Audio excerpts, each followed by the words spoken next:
Assalamu alaikum i dobrodošli u večerašnji program povodom obilježavanja godišnjice BICC džemata i Dana nezavisnosti Bosne i Hercegovine. A za večeras smo vam pripremili jedan poseban program sa posebnim gostima.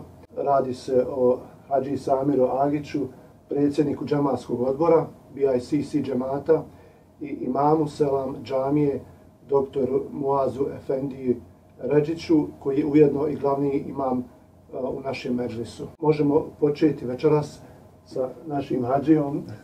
Selam alejkum. Alejkum selam. Kako ste večeras?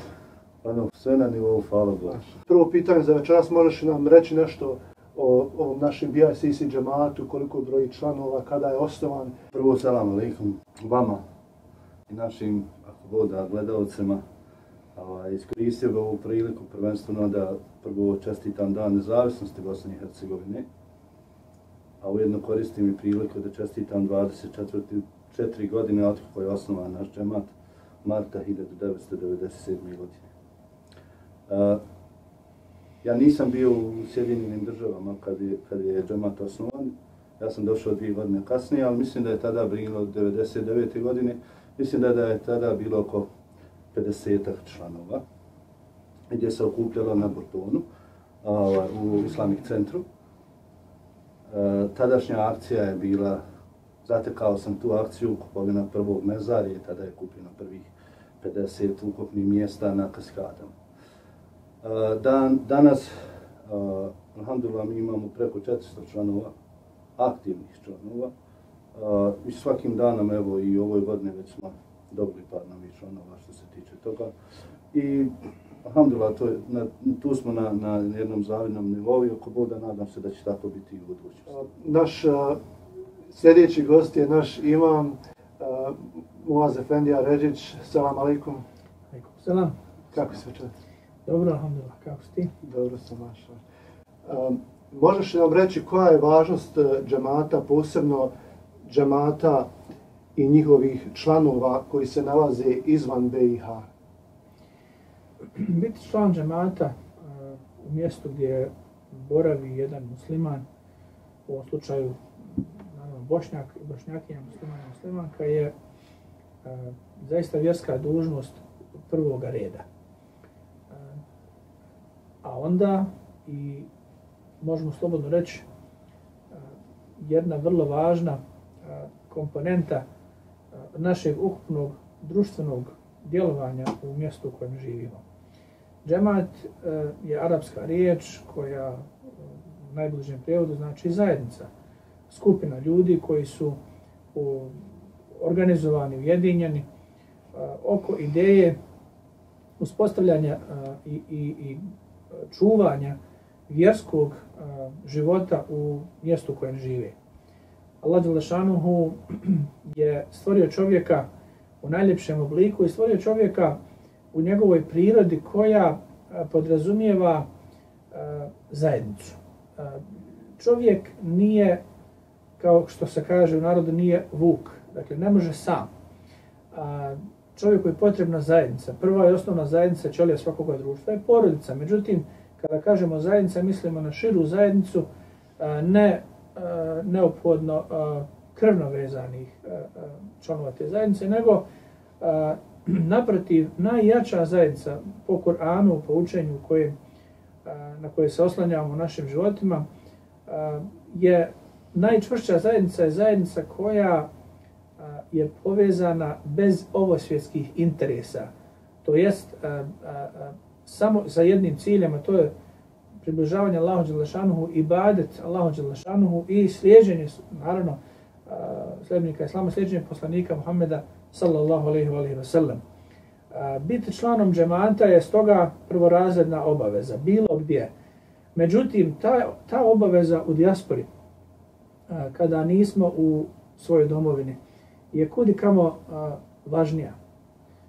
Jer u domovini smo opet zaštićeni tim obručom i tim pojasom sredine, ljudi, mjesta i svega onoga što imamo u Bosni i Hercegovini, a što u dijaspori tek osnivamo, udružujemo se i već smo, alhamdulillah, postigli zavidne rezultate u proteklih 20 i kusur godina, kako lokalno, evo i ovim događajem, ovim programom to i pokazujemo i obilježavamo, tako i šire na području Sjeverne Amerike i bilo gdje, uglavnom na zapad, ono što zovemo zapadom, naše zajednice su organizovane i postigla su zavidan nivo organizacije.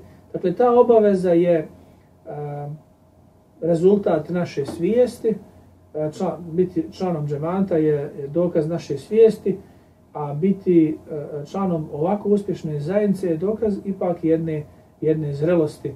Prema tome imamo razloga da budemo, ako Bog da inšallah, zadovoljni i da čestitamo jedni drugima, da budemo ponosni što je naš džemat u kontinuitetu, ne samo da egzistira, nego i jača svake godine, ne samo finansijski, nego brojem članova, što je najvažnije, jer zaista je u ovom slučaju kvantitet ono što je najvažnije, danas je što više.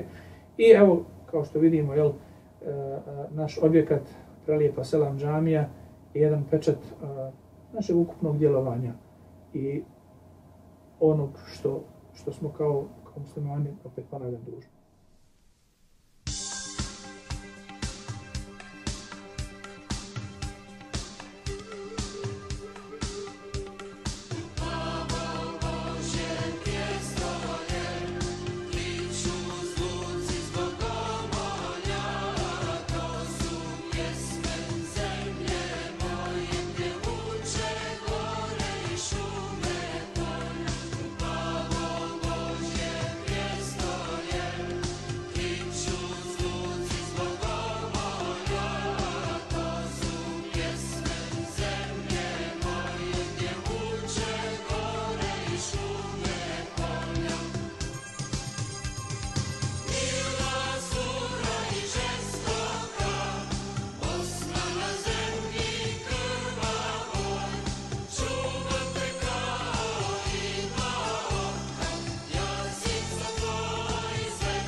Pa evo, pošto smo već pričali o važnosti džemata, možda da pitamo Hadžiju Samira, mene sad zanima ta relacija odnos između džematlije i džemata, na koji način bi to mogao jedan džematlija da pomogne svom džematu i obratno kako džemat može da pomogne džemati ili bilo kojem drugom pojedincu.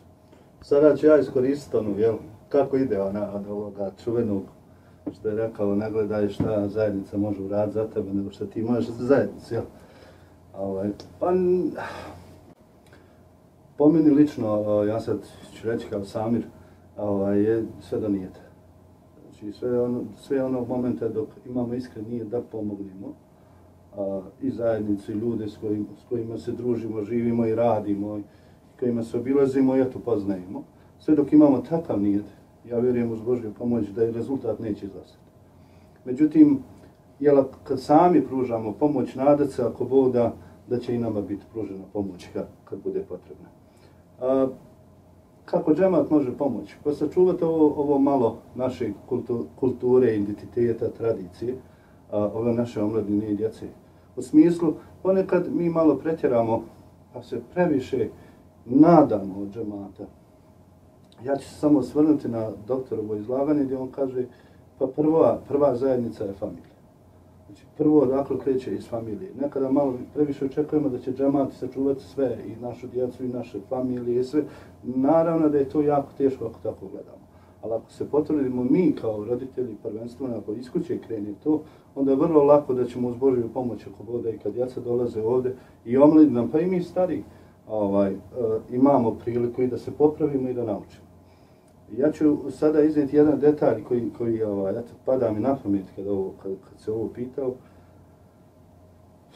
Ne mogu se tačno sad sjetiti koja je to godina, ali nije bitno. Jednom smo bili tu u džamiji dok nije još krenuta izgradnja Selam džamije.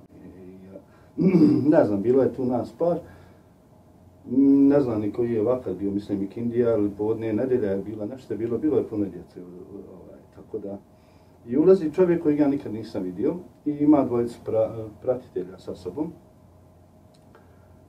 I predstavlja se kao, ga, sad znam ko je to brada Fehim, krupni, on je bio s njim, to je šejh koji je došao s Kipra. Ja tog čovjeka nikad nisam vidio po izgledu, naravno, sve u bijelom, čak i bijela brada. I pozdravlja se i priča engleski. I onda on pita mene, pošto su mi tako sjeli, a šta mi to nudimo? Šta mi to kao džemat radimo? Pa dobro, ja onda njemu kažem, pa djeca, pa ovo, pa ono ko što radimo. Znači ja sad skraćujem ovaj dio. I onda on meni postavi jedno pitanje koje ja nisam razmišljao. On kaže, a gdje su roditelji? I tu je jako teško onda naći. A gdje su roditelji? Jer ipak od nas sve kreće. Ako mi se potrudimo, ponavljam se, ja vjerujem da vrlo, ako Bog da uz Božju pomoć uspjeh neće izostati, i do nas je puno više nego do hadžije, predsjednika džematskog odbora, šta znam, do nas je. Ova moja pitanja nekako se vežu jedna na druga, pa iduće pitanje za našeg imama Muaza Efendiju. Imajući u vidu da danas obilježavamo nastanak našeg džemata kao i dan nezavisnosti, zašto je važno da građani koji su došli u Ameriku ili bilo gdje izvan Bosne i Hercegovine održavaju vezu sa svojim narodom ovdje i u BiH, i ne samo odrasli nego i djeca? Zašto je važno da budemo u dodiru sa našom domovinom i sa našom maticom? Pitanje je vrlo lijepo, dobro i mogu reći važno. Zato što pokušat ću da odgovorim na ovo pitanje tako što ću se povezati na ono na što se mi uglavnom vežemo kada učimo našoj vjeri islamu, a to je život i životni put našeg poslanika Muhammeda a.s. Mi svi dobro znamo da je poslanik a.s. u svojoj 53. godini, dakle u zrelim, veoma zrelim godinama, skoro pa poznim da kažemo, morao da napusti svoj rodni kraj, svoju rodnu Meku i učini hidžru. Jer prije svega to je bilo Allahšano određenje i dopuštenje i odluka. U tom momentu, nakon 13 godina objave širenja islama u Meki, planiranog, da kažem, širenja islama, dolazi moment kada se čini onaj sudbonosni korak koji mijenja, slobodno možemo reći, tog čovječanstva, to je hidžra. Dakle, napuštanje vlastitog ognjišta. I svi mi koji živimo u dijaspori smo na svoj način muhađiri, jer mi smo van svoje domovine. Poznata je izreka koja se u određenim izvorima pripisuje Muhammedu alejhi selamu, bez obzira na njenu vjerodostojnost, njena poruka je vrlo važna u islamu, a to je da se kaže hubbul vatani minel iman, ljubav za domovinom je dio imana. Stoga mi možemo na taj način najuže povezati naš vjerski identitet i naš nacionalni identitet. Dakle, mi smo muslimani i mi smo Bošnjaci. Muslimani po vjeri, a Bošnjaci po naciji. Mi smo narod bošnjački, a vjerom muslimani. I to je u našem biću neodvojivo. Kao što je bila ljubav poslanika alejhi selam za njegovom rodnom Mekom. I stoga je jako važno tu vezu održavati i jačati kroz aktivnosti, kao što Hadžija spomenuo, ne samo vjerske aktivnosti, nego i aktivnosti, evo kao što je ova večeras, koja je naša redovna godišnja aktivnost uvijek bila u našem džematu, i druge aktivnosti u toku godine koje imaju za cilj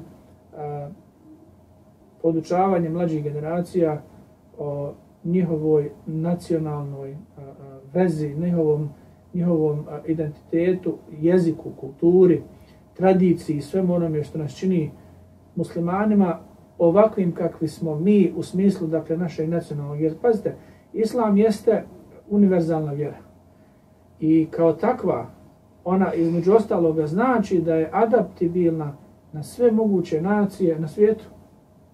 I taj kolorit, ta ljepota, kad pogledate muslimane iz Indonezije, iz arapskog svijeta, iz Indije i Pakistana, svi se oni kao i mi slažu u vjerovanju. Međutim, njihova osebujnost, njihova posebnost je različita. Tako da možemo reći, aha, ovo je musliman iz Afrike, jer on ima svoje neke osobine, svoje ljepote koja ga krasi, to je lijepo. Na hadžu se to najbolje može vidjeti.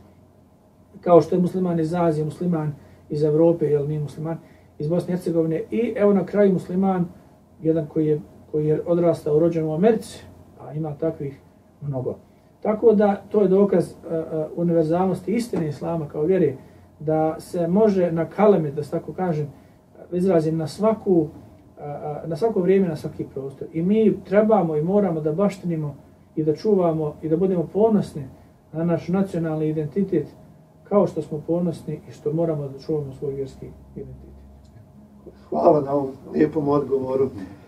Sada, ako može za naših Hadžiju Samira da jedno stručno pitanje, pošto je on predsjednik našeg džematskog odbora ovdje u Grand Rapidsu u BICC džematu, ja bih volio da nam ti pokušaš malo dočarati te obaveze i dužnosti i odgovornosti koje snose članovi džematskog odbora. Dakle, šta ima tu da ti kao predsjednik odbora i kao član odbora, s čim se susreću ti članovi odbora, koje su tu njihove prepreke i na ovome putu kojem rade, i neke stvari postoje mnoge stvari koje drugi ljudi ne znaju. Da li nam možeš malo opisati taj rad? Znaš kako, ja ću ovako na ti, znaš kako, dok ne probaš ne znaš. To je, ono što je jako bitno, opet se vraćam na taj nijet. Da li imamo nijet i koliko smo iskreni i koliko želimo da pomognemo. Znači, ako mi imamo volju, želju i nijet da pomognemo, onda ne bi trebalo da bude problem. Naravno, za izbor u džematskim odborima, pravilnikima, ko može, ko ne može. I nekada na početku je to bilo jako teško. Nije se moglo sve uklopiti, jer neki članovi bi voljeli, ali ne ispunjavaju te uvjete koji su propisani tim pravilnikom. Ne može biti tako, ne može ovo, ne može ono. Mada se dešavalo nekada da ima i tako, Božemo. Znači, ne može čovjek. Potrebno je dosta vremena, Ali jedan od velikih izazova je da se ljudi koji su izabrani upoznaju i da provedu jedno vrijeme skupa. Ono što nije dobro da se recimo odbor mijenja svake 2 godine, pa imaš 5-6 novih članova, pa za 2 godine imaš 2-3 člana, tako da oni što su došli prije 2 godine, oni faktički i ne zna šta se dešavalo, ili je taman počeo da ulazi u te šeme, da vidi šta se dešava, a već je izbori i mijenjamo se. Ovo što je nas dobro poslužilo ovo zadnje vrijeme, što nam hvala Bogu ove džemate vjeruju, a po meni je bitan rezultat. Po meni nije bitna priča koliko je bitan rezultat. Da li je taj odbor, da li su ti ljudi ostvarili nešto. Navodim primjer food festivala prije 10 godina ili 8 godina kada su familije dolazile, kada se radilo 3 dana neprekidno, ali kad dođeš na kraj dana tog food festivala, kada je završen i kad tamo kaže ostvario se taj prihod koji ide i tad ti vidiš rezultat. Tako isto i sa džematskim odborom. Znači potrebno je strpljenje, potrebno je vrijeme i potrebno je da jedne druge naviknemo. Ali ja mislim da je prvenstveno najbitnija stvar je da se slažemo, da se ne slažemo. I kad to riješimo, da se slažemo, da se ne slažemo, ovo će se drugo sve samo složiti. Puno vremena izgubimo nekada u različitim mišljenjima, mada mi na to nekad ne gledamo da je to Božja blagodat, da je to tako. I da je bolje da ljudi imaju različite mišljenje, različite ideje.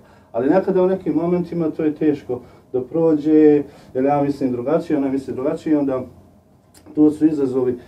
Mada puno posla džematski odbor odrađuje da se to i ne vidi i ne zna. Možda je nekad i do nas da mi o tome puno ne govorimo. Možda na toj godišnjoj skupštini kad izađemo, ali obično nekada skupštine su znale biti, hajde da kažem manje više, prođu onom kako ne bi trebale nekada se desi. Tako da, zašto? Zato što mi ne radimo taj marketing, zato što mi ne govorimo o tome šta smo radili, zato što mi se ne ponosimo s tim, a meni je drago što mi to ne radimo. Ja sad govorim kao Samir, meni je drago. Jer meni prvenstveno je činjenica da dragi Allah bude zadovoljan. To je moj nijet, da samo dragi Allah bude zadovoljan. Ja mislim, doktor će me Muaz Efendija popraviti, da tamo kaže vi se trudite, vaš trud će vidjeti Allah, poslanik i vjernici. I to je ono što je meni vodilja. Sad idem na personalno da kažem, pa puno puta dođe i kažeš pa dosta ti je, pa što ovo, pa što ono, ali ima i šejtanskog posla koji želi da te što prije riješi, da što prije odeš, da što prije se skloniš, da što prije prestaneš. Mada, kad prođe ove sve godine, kad vidiš koliko vremena i koliko truda se uložilo i koliko je ljudi prošlo i dalo svoje vrijeme, svoj novac, svoj trud, alhamdulillah, i onda vidiš ovo. To je ono što bi trebali svi biti ponosni. I bez obzira kakvi smo, jer mi baš zato što smo različiti možemo ovo raditi. Ja vjerujem da smo svi takvi, kao recimo ja ili kao ti, vjerujem da bi se posvađali drugi dan. Nego baš ovako, ova različitost i ova iskreni nijet. I po meni ja ću uvijek vratiti samo na iskreni nijet. Alhamdulillah, imamo lijepu grupu, sad ću govoriti o njima, mada oni to ne bi sad dozvolili, ali hvala Allahu koji nam je podario da sad imamo lijepe momke, ljude koji učestvuju, donose odluke, biraju, rade, pomažu. Onoliko koliko može, koliko ko može. I ne treba više, nego baš ono koliko ko može. I to je otprilike to, nadam se da sam makar malo dočarao, a puno je ovdje posla bilo. Pogotovo u izgradnji džamije, onda puno je posla sa vjeronaukom, sa djecom. Administrativno, naš Adžija koji odrađuje posao ili onam prošlogodišnji program sa televizijom, ti i on ste to odradili, doktor Muaz i svi ostali koji su učestvovali u tome, to je puno truda i vremena. I ja sad tebi uzmam vrijeme i ti sad kažeš, aj Adžija, prestani da jedem ja. Ali alhamdulillah da smo došli do ovoga, da smo, i to je ono što nudi zajednica. Sad se vratim taj odgovor. Šta mi nudimo našim džematima? Znači nudimo im vjerske usluge. Sva ova dešavanja koje mi obilježavamo, dan državnosti, nezavisnosti, dan Srebrenice, ako Bog da, nadam se kad korona bude i bit će još nekih dešavanja novih. Pa Ramazan, pa Bajram, to je ono što mi možemo uraditi, što mi želimo da uradimo. onda naravno naš efendija i naš džemat i mi smo tu kad je šerijetsko vjenčanje, kad je kika, a Boga mi kad je dženaza. I mi smo tu. Znači da jedni drugi pripazimo i pomognemo kad smo jedni drugima potrebni, a Boga mi smo izgleda u sve većoj potrebi. To tek sad vidimo koliko nam sve to nedostaje u ovoj zadnjoj godini. I evo još jedno pitanje za našeg imama, a to bi bilo kako povećati svijest naših ljudi, naših džematlija, kako odraslih, tako i djece ovih budućih naraštaja o pripadanju islamskoj zajednici, to jest džematu. Da, to je pitanje koje, evo, mogu podijeliti malo i internu neku informaciju, da tako nazovem, koje mi imami međusobno uvijek se propitujemo i jedni druge slušamo i pokušavamo da se koristimo iskustvima naših kolega, ja svih svojih kolega, dakle kako, šta uraditi da naši članovi, pa i oni koji nisu članovi da budu članovi, a i oni koji su članovi da budu više aktivni članovi džemata. Biti član džemata možemo biti pasivno i aktivno. Pasivno, dakle, onaj koji izvršava svoje obaveze i on je naravno član džemata, ali aktivan član džemata je onaj koji svojim vremenom, znanjem učestvuje u napretku džemata, pored svog plaćanja, obaveze, vazife i tako dalje, ostalih, ne znam, novčanih akcija koje mi sprovodimo, Sergija, tako dalje u džematu. Odgovor na to pitanje bi se moglo dati na više načina, ali evo da pokušamo to nekako skratiti i reći da mi kao džemat na čelu sa Hadžijom Samirom u odboru uvijek gledamo da ponudimo što više sadržaja džematlijama. Govorili smo večeras o tome, ne samo vjerskih sadržaja, nego i drugih sadržaja. Mi na našim sjednicama džematskog odbora često raspravljamo o tome i govorimo koje bismo aktivnosti mogli još uvesti, koga bismo mogli dovesti kao gosta i tako dalje, da pobudi interes kod mlađih osoba, kod starijih osoba, kod bilo kojeg, dakle, uzrasta, kod djece i tako dalje, za sadržaj u mektebu i izvan mektebskih aktivnosti, kako ih nazivamo. I mi ćemo uvijek ići tim putem, što se tiče nas. Što se tiče džematlija, mogli bismo samo apelovati na sve džematlije koji imaju zaista želju, onako iskreno, ko što Hadža kaže, nijet, odnosno namjeru, da vide svoj džemat kao nešto što, organizaciju koja se razvija, jača, treba da svoje ideje, a sigurni smo da svako ko želi može nešto predložiti, da ih saopšte nama. Meni kao imamu, u onome da sam ja odgovoran, Hadži Samiru, bilo kome u odboru, da dođu i da kažu, bilo usmeno, bilo pismeno, bilo ovako vod, šta mislite o ovome, šta mislite ovako. Mi smo, ne samo da smo otvoreni za te ideje, nego mi ih priželjkujemo. Jer sigurni smo da će to, između ostalog, obogatiti naš sadržaj u džematu i sve ono što mi možemo ponuditi. Bitno je da želimo. Ja ću morati ponoviti ovo što Hadžija rekao, jer zaista sve o tome. Ako mi želimo da imamo jak džemat, onda šta je džemat? Džemat, to smo svi mi. Svi članovi. Džemat vode, džematski odbor, imam, tako dalje, ali džemat čine svi njegovi članovi. I mislim da je to možda i početak ovoga odgovora. Jel? Kada shvatimo da smo mi svi podjednako odgovorni za ovaj džemat i njegov napredak, to će biti prvi korak ka nastavku ove priče koja traje već 24 godine. I evo za kraj još samo Hadža Samir je imao još neke servisne informacije koje se tiču naših džemata. Dobro, pa prvenstveno pošto sam spomenuo neke članove odbora, imena nekih članova odbora, a nisam ostali, ja bih volio i da spomenem ostali, a tu je Abid Balaš, predsjednik građevinskog odbora, Ibrahim Hadžija, on je član odbora, Nermin Islamčević, član odbora, Nedžad Grozdanić i Dino Durić. To su ljudi koji su dali svoj doprinos ovoj zajednici i da ih dragi Allah nagradi, kao i sve ostale džematlije. A što se tiče servisne informacije, ako Bog da 13. marta sa početkom u 2:30 ili poslije podne namaza bit će održana skupština, pa bi ja sada pozvao sve džamatlije da dođu 13. marta ako Bog da održimo skupštinu na kojoj ćemo prezentirati i financijski izvještaj i sve ostalo što se dešavalo prošle godine i pokušati ako Bog da napraviti plan rada za ovu godinu. Mada smo u ovakvoj situaciji, jako teško je bilo šta planirati unaprijed, ali ako Bog da koliko šta budemo mogli.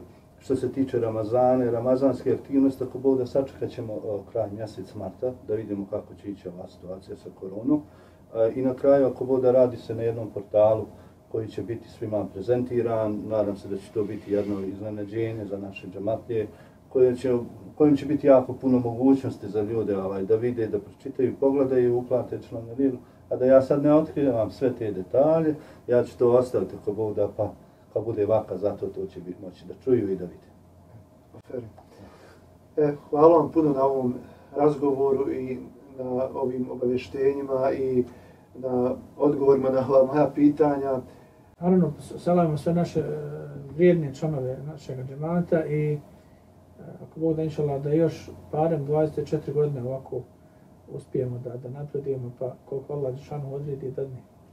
Ja ću samo dodati amin na Efendinu dovu. Ja se navikao kad Efendija uči da ovdje viče amin, alhamdulillah da je tako. Ništa, Maksu selam svima, ostajte mi živi, zdravi i veseli, čuvajte se ako Bog da Ramazan ide. Nadam se da ćemo se uz Božju pomoći vidjeti i družiti i ovdje, ako Bog da provesti jedno određeno lijepo vrijeme. Selam alaikum.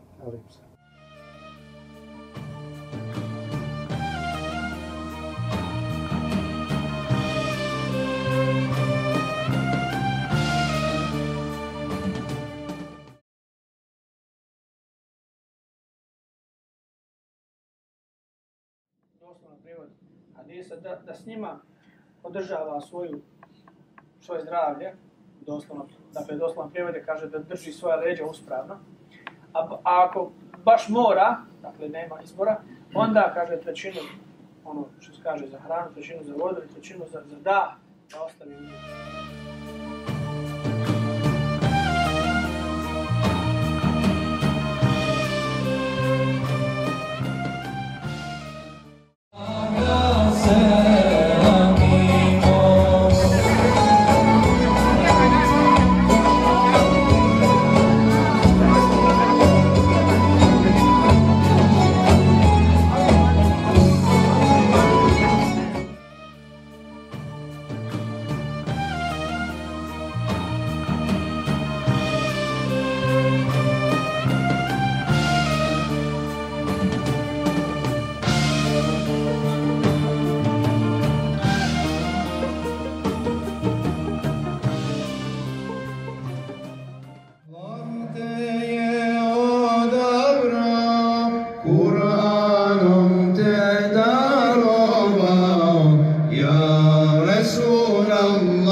أشهد أن لا إله إلا الله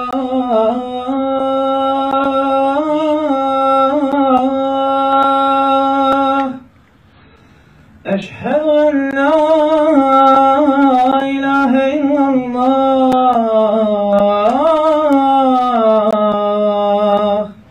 Selam alejkum dragi naši. Ako Bog da dođete večeras da zajedno bajramujemo u 6:30. Gazi Sava. Da zajedno obilježimo Bajram i da se družimo.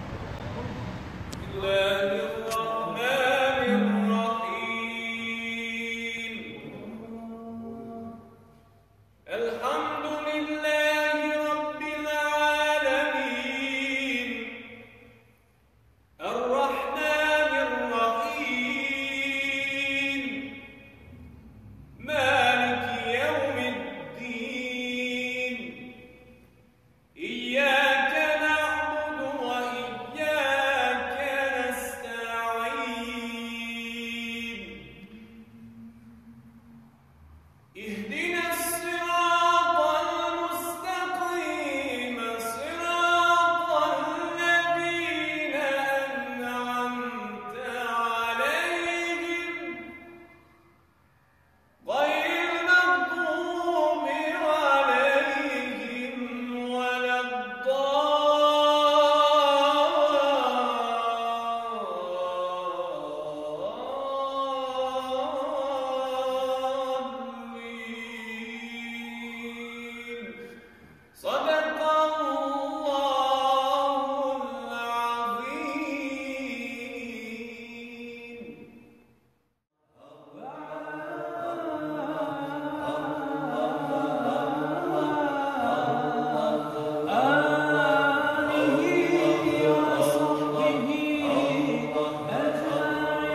Kur'an je hajr, dobro, ljepota na svaki mogući način.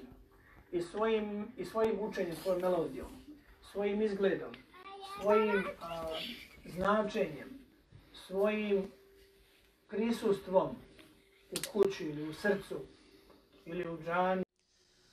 Valja saprat grijeha dosta i dočekat smrtnog gosta. Momci koji su u režiji javljati, ako se neko javlja ili na Facebook ili na Zoom ili kako god već, Muaz Efendi. Ništa, to je ono što smo imali do sada. Da li ima neko spreman, evo neka nam javi, da se čujemo? Sarajevo džennetska kapija, Banja Luka džennetska alija. Oči svoje sklopio je soko bijeli sa tabije, pa ko šehid pravi tiho, svome Rabbu otišo je, svome Rabbu otišo je. Ja Rabbena, ja Rabbena, skini sa mene ovaj teret. Faghfir lana zunubana,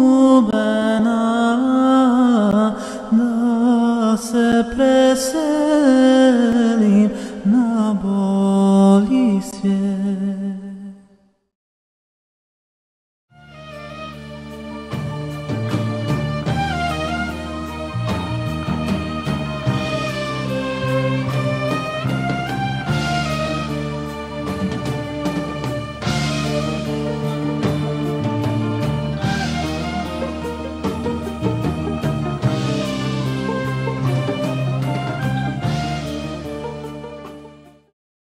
A sada slijedi intervju sa generalnim konzulom u Čikagu, gospodinom Elvirom Resićem, kojeg je obavio naš imam. Dragi Bošnjaci i Bošnjakinje, Grand Rapica, članovi našeg džemata Bošnjački islamski kulturni centar, assalamu alaikum. Nalazimo se u prostorijama konzulata Bosne i Hercegovine u Čikagu, u društvu sa generalnim konzulom Elvirom Resićem. Ove godine imamo posebnu čast da poslušamo poruke i ono što naš generalni konzul želi da nam saopšti povodom našeg godišnjeg obilježavanja Dana nezavisnosti Bosne i Hercegovine. Generalni konzule, dobrodošli u program putem Facebooka za naš džemat i generalno za naše ljude u Prenovicu. Hvala, uvaženi Muaz Efendija. Meni je zadovoljstvo prije svega što si me pozvao da učestvujem u ovom programu koji vi organizirate. Prije svega važna i velika stvar je da u kontinuitetu se obilježavaju značajni datumi bez kojih se historija Bosne i Hercegovine ne može ni pisati, ni se o njoj može pričati. I ovo je jedna od takvih prilika. Ja ću svakako čestitati svim građanima Bosne i Hercegovine u Grand Rapicu i šire, naravno, koji ovo gledaju. Čestitat ću im na njihovom trudu, na njihovom marljivom radu, nakon što su došli u Ameriku, evo konkretno u državu Michigan i okolne države koje generalni konzulat pokriva svojim radom. Napravili su velike uspjehe i u poslu i u obrazovanju i mislim da su generalno Bosanci i Hercegovci u Sjedinjenim Američkim Državama mogu se ubrajati među uspješnije ljude, porodične ljude koji su svoju djecu u najvećoj mjeri školovali, dali im jednu svjetliju budućnost i na tome im ja čestitam. I svakako, jako je važno da se obilježavaju ovakvi datumi kao što je 1. mart, Dan nezavisnosti Bosne i Hercegovine, i kao što je poznato, na osnovu referenduma za nezavisnost koji je održan 29. februara i 1. marta 1992. godine, Republika Bosna i Hercegovina je od tada i na osnovu tog događaja međunarodno priznata država u svojim avnojevskim granicama. Na osnovu toga je, dakle, na osnovu blizu 64% građana Republike Bosne i Hercegovine koji su se tada izjasnili da žele da žive u nezavisnoj suverenoj Bosni i Hercegovini, zajedničkoj državi svih njenih naroda i građana. To je jako važno podcrtati svaki put. Na osnovu toga je, dakle, 6. aprila, dakle mjesec i nešto dana poslije, tadašnja Evropska zajednica priznala Bosnu i Hercegovinu, današnja Evropska unija. 7. aprila su je priznale Sjedinjene Američke Države i nikada se politika ni Evropske unije ni Sjedinjenih Američkih Država, kada je cjelovitost Bosne i Hercegovine i njena nezavisnost u pitanju, nikada se nije promijenila. To je, dakle, jako važno. 29 godina je prošlo od referenduma za nezavisnost Bosne i Hercegovine, nepune ili skoro pune 3 decenije. Osvrt na protekli period, šta nam možete u tom kontekstu podijeliti sa nama vaš lični osvrt kao osobu, a posebno kao nekoga koji je u prilici da svojim doprinosom za kojeg mi svi Bosanci, Hercegovci, mogu slobodno reći, u Sjedinjenim Američkim Državama možemo posvjedočiti, vaš trud da pomognete našim građanima ovdje. Ja te pohvale moram ovako iskoristiti priliku, čujem stalno kada sam u komunikaciji sa našim ljudima širom Amerike, a posebno u Generapisu u našem džematu. Dakle, kao generalni konzul, šta možete poručiti i reći, osvrnuti se na ovaj period od 29 godina? Ja, to je sada naravno pitanje koje bi možda iziskivalo sigurno i duži odgovor sa različitih aspekata, bismo to morali objasniti, ali ono što bi možda bilo dobro da kažemo zbog slušalaca, gledalaca ovog vašeg programa, a prije svega volio bi ako Bog da kad prođe ova pandemija, kad se malo vakcina, kad ona postane svakodnevnica, kada ljudi budu stekli taj imunitet, da se malo više družimo, da se vidimo zapravo, da razgovaramo, da ljudi mogu postavljati pitanja, pa onda možemo jednu, da kažemo, širu diskusiju napraviti, da se izvuku neki zaključci. Ja stvari vidim otprilike na sljedeći način. 30 godina od 92. je, kada sa historijskog aspekta, to je kratak period. Iz perspektive naših individualnih života i sudbina, to je predugo. Ako je prosječan ljudski život 60, 70, maksimalno 80 godina, o prosjeku govorimo, onda je 30 godina tu. Međutim, sa historijskog aspekta to je jedan trend i puno se toga desilo u tih 30 godina, od 92. do danas, dakle od oružane agresije na Bosnu i Hercegovinu, opsada gradova Sarajeva, Bihaća, Goraža, tako dalje, jedne stravičnog stradanja građana Bosne i Hercegovine, u prvom redu Bošnjaka, nad kojima je i Međunarodni sud donio presudu da je nad Bošnjacima izvršen genocid u Srebrenici. Pored genocida bili su masovni zločini, etničko čišćenje i tako dalje. I nakon toga je valjalo graditi društvo, zajedništvo, boriti se za Bosnu i Hercegovinu. I ta borba još traje? Ta borba naravno još traje. Bosna je opstala sa svojim narodima koje ima, dakle ovdje moramo spomenuti Bošnjake, Srbe, Hrvate, sve one koji se ne osjećaju pripadnicima ta tri naroda, Jevreje, Rome, Albance i tako dalje, dakle ljude koji se izjašnjavaju kao Bosanci i tako dalje. Dakle, mi imamo jednu zaista multietničku sliku Bosne i Hercegovine. Ona je, nažalost, najviše ugrožena time da je administrativno organizirana na etničkom principu. I to je ono za što se mi u narednim decenijama moramo, svi mi koji imamo bilo kakvog utjecaja na ljude oko sebe ili na neke koji donose odluke, da se uvijek insistira na tome da je svaka organizacija, svaka podjela, svaka regionalizacija ili na bilo koji način organizacija jednog društva prihvatljiva, osim ona koja je uspostavljena na etničkom principu, na diskriminaciji, apartheidu, na ekskluzivitetu pripadnosti jednom recimo narodu, o bilo kojem narodu da se radi, to je ono što se mora u perspektivi promijeniti.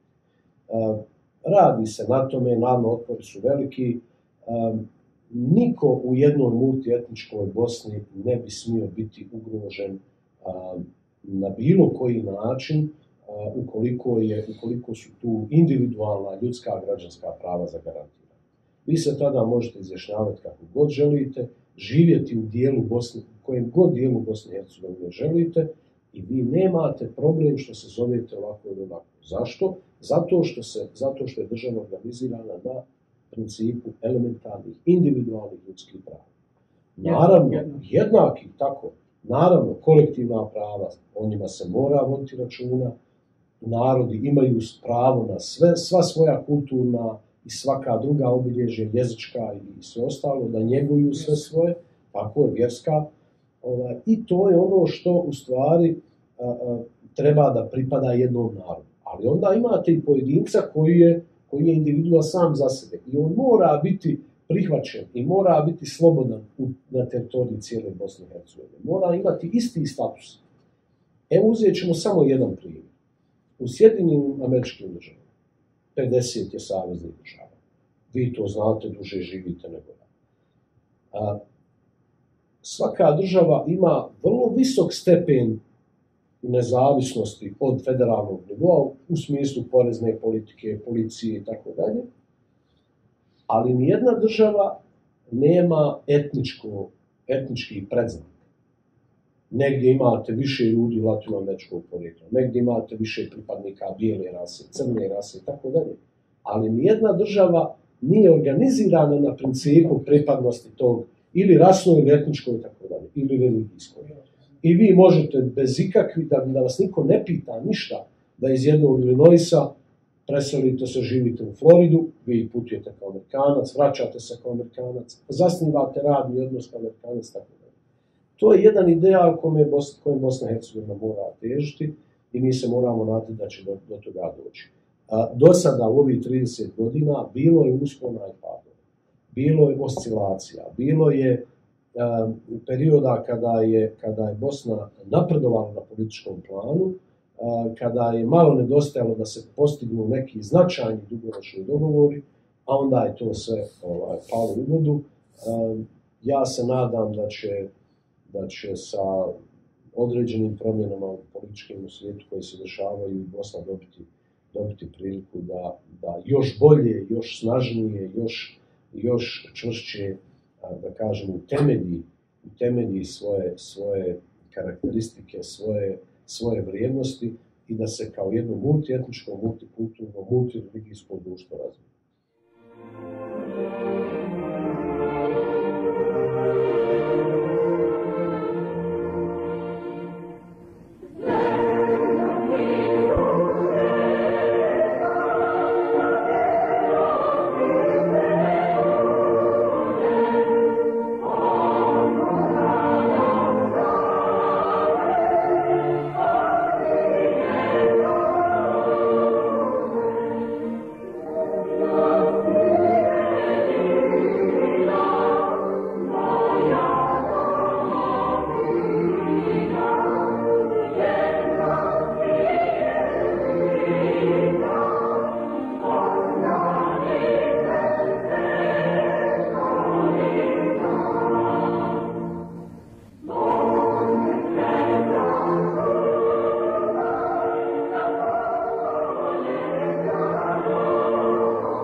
spomenuli ste dakle, te promjene, političke promjene u svijetu.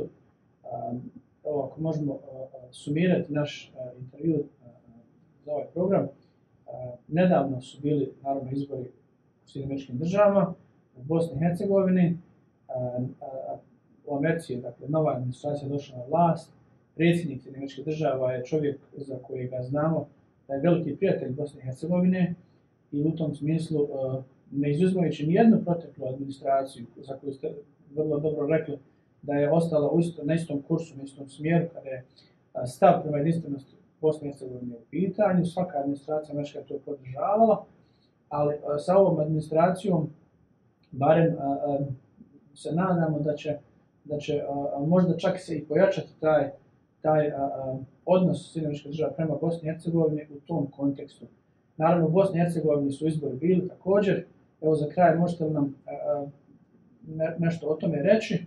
I ono što siguran sam da sve nas, slušalce ovoga programa, gledalce, zanima naše državljane, imali neki poseban način, evo nalazimo se još uvijek, nadamo se ne dugo u pandemiji, kako možemo pomoći Bosni i Hercegovini još više i šta možemo možda saznati nešto o našoj domovini što vi kao generalni konzul znate, mi možda ne znamo da li su neke promjene na tom planu se desile vis-a-vis pandemije i komuniciranje svega, sad je preko interneta sve, pa sve. Opet možda malo duže pitanje, ali s obzirom da želimo da što više tema uključimo u ovaj kratak vremenski intervju, eto toliko samo pokušali da obuhvatimo, pa vi naravno pokušajte kako vi znate najbolje da to... Prije svega, naravno da se prvo si Muaz Efendija govorio o novoj administraciji u Sjedinjenim Državama, kakve će to imati posljedice ili rezultate u Bosni i Hercegovini. Pa lično mislim da neće doći do nekog, barem ne u neki prvi nekoliko mjeseci, prvi godinu dana, da neće doći do nekog posebno intenzivnog angažmana ili insistiranja na nekim radikalnim promjenama u Bosni i Hercegovini, ali mislim da to u načelu nije ni neophodno. Ono što je Bosni potrebno, svim njenim narodima i svim njenim građanima, jeste normalna i funkcionalna država, u kojoj neće biti opstrukcija koje su same sebi svrhe. Dakle, jednostavno, ono što svi oni koji vole Bosnu i Hercegovinu žele za nju, jeste jednakost svih ljudi, zagarantirana prava svim ljudima, a zaštita interesa Bosne i Hercegovine u regionu, nažalost, danas zbog negativnih politika, antibosanskih politika u samom vrhu države, ja moram navesti ovaj primjer koji je apsurdan. Kada recimo imate slučaj izgradnje Pelješkog mosta, u kojem se, čijom izgradnjom, evo najavili su da će biti završen Pelješki most do ljeta 2022. sa pristupnim cestama itd. Taj most će zatvoriti pristup međunarodnim vodama i otvorenom moru Bosne i Hercegovine. Dakle, Hrvatska će moći u svakom trenutku da kontrolira sve ono što u Bosnu i Hercegovinu ulazi i iz nje izlazi putem. Predsjedništvo Bosne i Hercegovine je tražilo, stavljeno tačku dnevnog reda na sjednicu predsjedništva da se traži međunarodna arbitraža. Imate dva suda, Međunarodni sud u Hagu, imate sud o pravima mora u Hamburgu. Čini mi se, gospodin Džaferović i gospodin Končić, to u njegovom mandatu, u posljednjem, su tražili da se taj slučaj stavi na međunarodne sudove. A onda je tada predsjedavajući ili član predsjedništva, gospodin Dodik, animirao Skupštinu Republike Srpske i uložio entitetski interes kao zaštita entiteta RS-a da taj slučaj ne ide na međunarodnu arbitražu. To nema apsolutno nikakve veze sa zaštitom interesa ni srpskog naroda, ni hrvatskog naroda, ni bošnjačkog naroda, ni bilo kojeg u Bosni i Hercegovini. Zatvaranje ili oduzimanje statusa Bosni i Hercegovine pomorske zemlje će naštetiti svima u Bosni i Hercegovini. I ponekad se zaista, nekad ne mogu da se načudim da je moguće, kakve god vi imali interese unutar Bosne i Hercegovine, da radite protiv njenih interesa. Dakle, mi možemo voljeti neke naše susjede, ali kada biram između interesa Bosne i Hercegovine i bilo koga drugog, moraju interesi Bosne i Hercegovine biti na prvom mjestu. Dakle, to je ključni problem.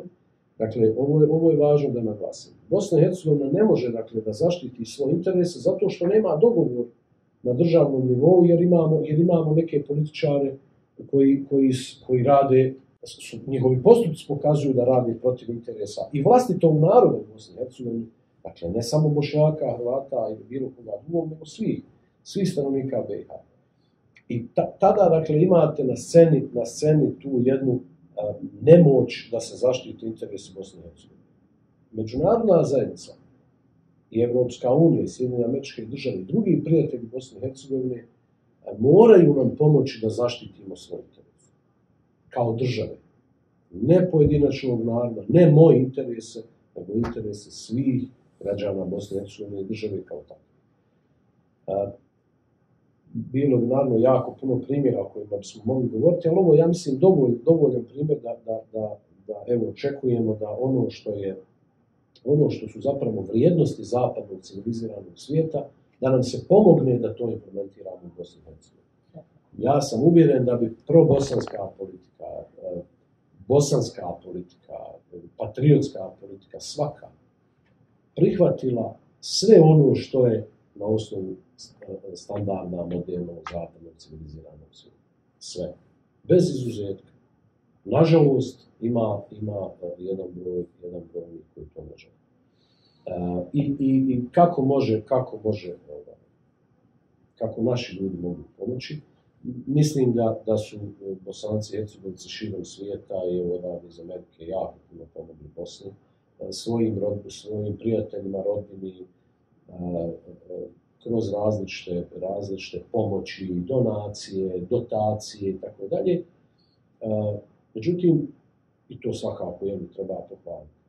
Međutim, ja sam uvjeren da to vrijeme polako treba mijenjati vremenom investiranja, jer je ipak Bosna i Hercegovina danas, koliko god ponekad se govorilo ovako ili onako, Bosna i Hercegovina je u izvjesnoj mjeri, u značajnoj mjeri sigurna za investiranje. Postoje garancije kako se može zaštiti kapital i pravne i ekonomske procedure. I ja ovim putem pozivam da svi oni koji mogu da iskoriste svoje znanje, iskustvo koje su stekli na zapadu, da ga pokušaju investirati u Bosnu i Hercegovinu. Vrlo često tu nije primaran novac, nego ideje i znanje, taj know-how koji treba donijeti u Bosnu i Hercegovinu. Velika je u tome šansa. Velika je šansa da mladi ljudi koji su ovdje završili fakultete ulože svoju energiju i znanje u Bosnu i Hercegovinu i da žive na relaciji Amerika-Bosna. Da se kaže neko, hoće li se vratiti u Bosnu. Ne moraš se ti ni vratiti u Bosnu, ni se vratiti u Ameriku. Ti možeš stalno da budeš na toj relaciji. I to je pogodnost modernog svijeta. Tako, i evo danas se pokazalo, kad se spomenuli vezano za moderne tehnologije, pandemija je pokazala da mnoge stvari mogu funkcionirati na daljinu. Siguran sam da tu ima velikog potencijala. Dakle, tu pozivam naše ljude da, naravno, neka budu oprezni, kada se odluče da uđu u neke projekte, neka to radi pažljivo, ali ipak mislim da ima jako puno prostora.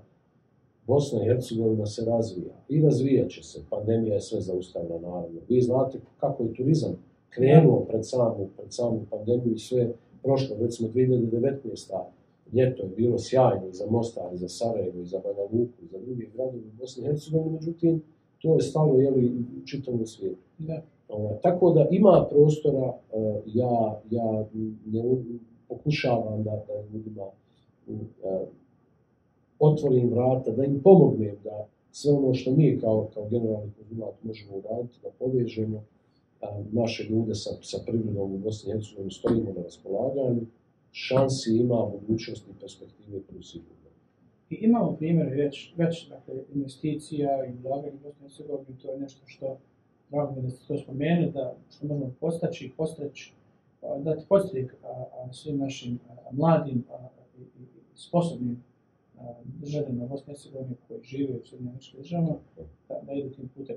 Hvala vam puno za vaše odvojeno vrijeme. Mi uvijek smo radosni kada možemo da vas ugostimo i na ovaj način da poslušamo vaše vrijedne savjete i ono što sam siguran naši džematlije prije svega i svi Bosanci i Hercegovci mogu sa zadovoljstvom da slušaju, da se koriste.